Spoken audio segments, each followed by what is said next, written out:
मोटी कमर वाली बहू पार्ट 2। अरे याद है ना वो मोटी सी कमर वाली बहू? उनके दिन अभी भी नहीं फिरे।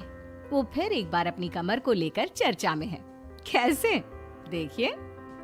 क्या करूं, मेरी मोटी कमर का सब मजाक उड़ाते हैं। माँ जी तो ऐसे करती है जैसे मैं कोई डायन हूँ। ना कहीं साथ ले जाती है, ना ही किसी से मुझे मिलवाती है। अरे मीना, तो कोशिश क्यों नहीं करती कि तेरी कमर थोड़ी पतली हो जाए? अब देख ना, मेरे ऑफिस में भी उस दिन तेरा कितना मजाक बना था, याद है ना? मीना को पति से ये उम्मीद तो बिल्कुल नहीं थी। वो सोच में पड़ जाती है कि आखिर क्या लुक से मायने रखते हैं? रिश्ते नाम की कोई चीज होती है क्या? पापा पापा, मेरे स्कूल में फंक्शन है, सबके मम्मी पापा आएंगे, आप भी आना कल। अरे नहीं बेटा, कल तो मेरी जरूरी मीटिंग है, कल नहीं हो पाएगा बेटा।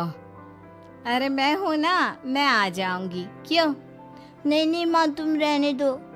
तुम्हारे लिए तो 2-2 चेयर लगाने पड़ जाते हैं और ऊपर से सब तुम्हारा मजाक बनाते हैं। ना बाबा ना, मेरे स्कूल में तो आना ही मत। मीना का दिल तो ये सोचकर और छोटा हो जाता है। वो किचन में जाती है और खाना बनाने लग जाती है।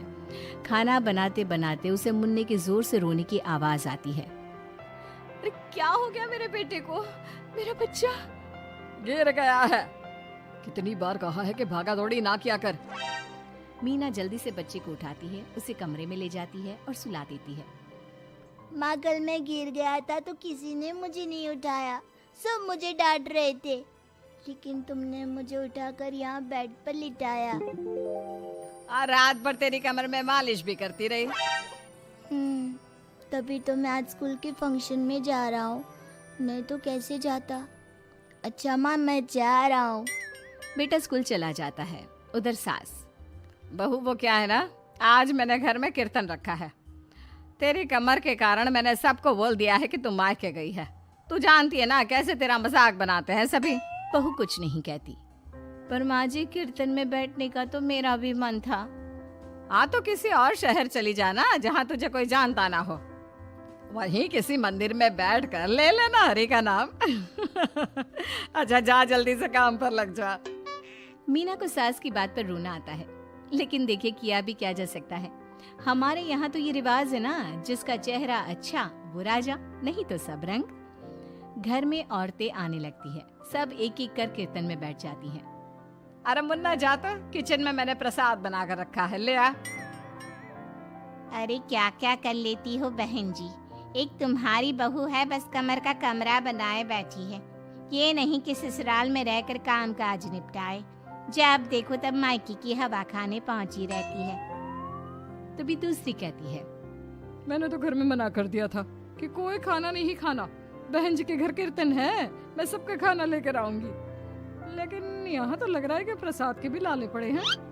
अरे कर देना पागलों वाली बात, खाना भी बना कर रखा है मैंने। अरे कमला, जा जाकर कीर्तन के बाद जो मैंने खाना बनाया है ना, सबको लगा देना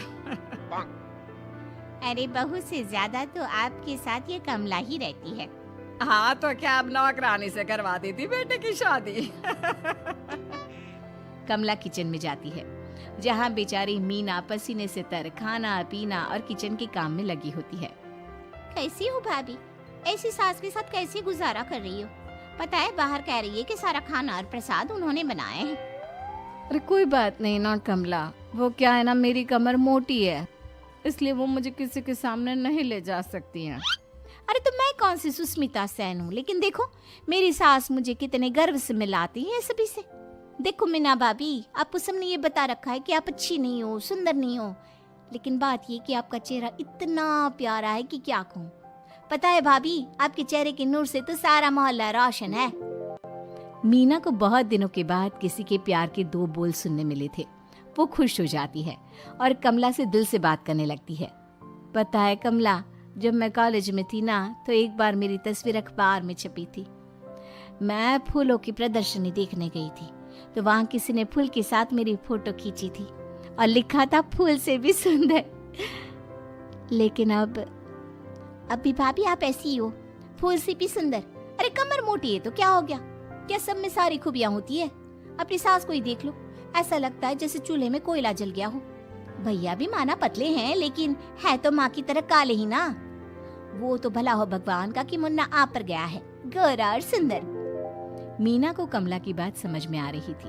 पहली बार किसी ने उससे अच्छे से बात की थी तो उसे रोना आ जाता है। भाभी एक काम करो ना, कुछ दिनों के लिए मायके होकर आओ। यहाँ तो ना भैया को आपकी कदर है ना ही सास को, और बेटा भी आपको इन लोगों के कहने पर दूर ही रखता है। मीना को कमला की बात ठीक लगती है। सारा कीर्तन निपट जाता है। उसके बाद अरे बहन जी मान गए, इतना सारा खाना और प्रसाद बनाने के बाद भी आपको देख के लगता नहीं कि आप एक बूंद भी थकी हो, बिल्कुल फ्रेश। बस बहन जी मैं तो हूँ ही कुछ ऐसी ही। सभी चले जाते हैं। तब जाकर मीना किचन से बाहर आती है। अरे कहाँ जा रही है? थक गई हूँ मैं, चाय लेकर आ जा। माँ जी चक्कर आ रहा है, सर दुख रहा है, कब से किचन में बंद थी, गर्मी में पसीना भी बहुत आ रहा था, जरा कमरे तक जाकर पसीना सुखा लूं। अरे तो होती ना कम सिन कमर की मालकिन, बिठा देती मैं सबके सामने। अब क्या आपने बेइज्जती कराती? बस माँ जी मैं तंग आ गई हूँ, मैं अपने मायके जा रही हूँ। जब मेरा होना आप लोगों को इतना अखरता है तो मैं क्यों यहाँ रहूँ, क्यों ना मैं माँ के पास जाकर आराम ही करूँ। तभी वहाँ पति आ जाता है। देखो ऐसा नहीं है, लेकिन हाँ कुछ दिनों के लिए तुम जाना चाहती हो तो हो आओ, लेकिन यहाँ हम सबको तुम्हारी जरूरत है। मीना पति की इजाजत के बाद मायके जाती है, लेकिन वहाँ भी भाभी। अरे मीना दीदी आज ही आना था क्या आपको? आज तो मेरे मायके वाले आ रहे हैं। दीदी आपकी कमर का मजाक फिर बनाएंगे वो लोग। अरे मीना एक फोन तो कर देती आने से पहले। अरे मीना क्या हाल बना रखा है शरीर का, कितनी प्यारी बच्ची थी हमारी, क्या हाल कर लिया। मीना को दुख होता है। वो घर के अंदर जाती है जहाँ दीदी आप तो दलिया लेंगी ना? सबके लिए वैसे आलू के पराठे बने हैं, मैं जानती हूँ आपके फेवरेट हैं आलू के पराठे, लेकिन अब आपका शरीर ऐसा है कि आप तो दलिया ही खाओ। मीना को समझ में नहीं आ रहा था कि ये क्या हो रहा है। हर कोई जो अपना है वो क्यों उससे ऐसा व्यवहार कर रहा है। मीना दुखी होकर पास में रहने वाली अपनी सहेली के घर जाती है। सहेली का पति बोल पड़ता है, अरे ये कौन है, कौन है ये? मुझे इसी की तो तलाश थी। मीना उसके पति के इस तरह के रिएक्शन से परेशान होकर वापस जा रही होती है कि अरे मीना बिना मिले ही जा रही हो? ये तुम्हारे पति है ना, ऐसे कैसे चिल्ला रहे हैं मुझे देखकर। पता नहीं क्यों जी, मेरी सहेली को देखकर क्यों चिल्ला रहे हो? अरे रीना मेरी फिल्म की हीरोइन मिल गई, यही तो है वो लड़की, प्यारी सी सुंदर सी मोटी कमर वाली। अरे हाँ, मीना तो बिल्कुल उस लड़की जैसी है जो आपकी फिल्म की कहानी है। ये क्या बोले जा रहे हो तुम लोग? मीना मेरे पति बहुत बड़ी फिल्म के डायरेक्टर है, पता है ना तुम्हें? और मैं एक बहुत बड़ी फिल्म बना रहा हूँ शाहरुख खान के साथ। मैं चाहता हूँ कि तुम उसकी हीरोइन बनो। हाँ मीना हाँ, प्लीज ना मत कहना, और इसके लिए तुम्हें करोड़ों रुपए भी मिलेंगे। मीना मन में सोचती है कि जो दुनिया उसे मोटा और भद्दा कहती थी उसे जवाब देने का यही एक रास्ता है। मीना फिल्म में काम करने के लिए हाँ कर देती है और फिर सारे शहर में मीना की फोटो शाहरुख खान के साथ लग जाती है।